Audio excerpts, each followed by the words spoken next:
It is a terrible fact that some children continue to experience abuse and harm in settings where people believe they are safe. I have great empathy because I've walked in their shoes.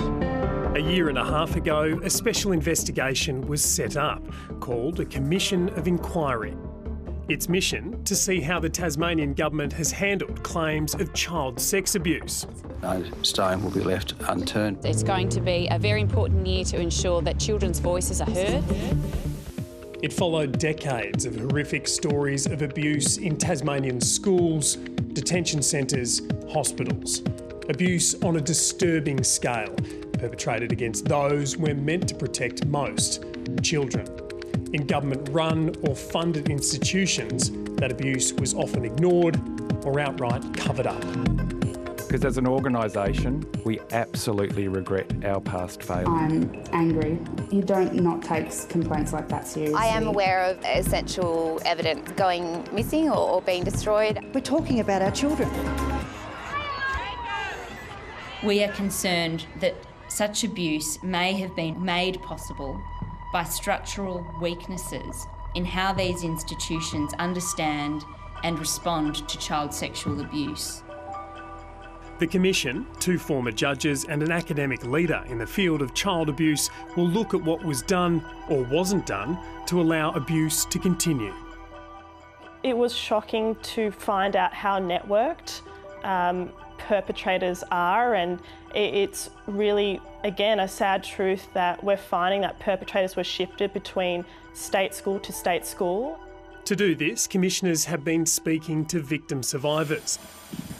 People like Sam Leishman, who was abused by a teacher at Newtown High School in the late 70s. For quite a few years now, I've been trying to get some answers from the Department of Education about my own circumstances. There's a lot of people that are struggling to find answers.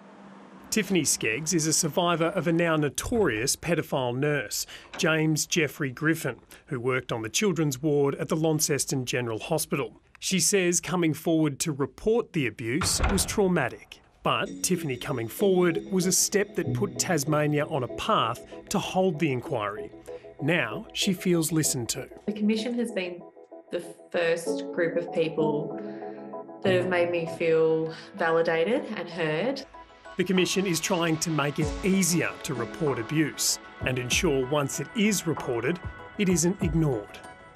It is certainly a very brutal process in the state at the moment, and we need a system that makes it a lot safer for victims to speak up, and certainly for those witnessing the abuse to be able to speak up as well. Over the next 2 weeks, the Commission will be holding hearings here in Hobart to help bring some of those stories that have long been hidden into the open. Now, the Commission can't lay criminal charges, but it can recommend big changes. Come on. I really want to take part in the hearings. I really want to see things laid on the table. I want to know what's gone wrong, and I want to take part in the process to make sure that things don't happen again.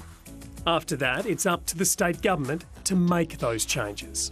It feels like the one and only opportunity that our state will ever have to be heard on this kind of scale and to make this magnitude of difference for our children.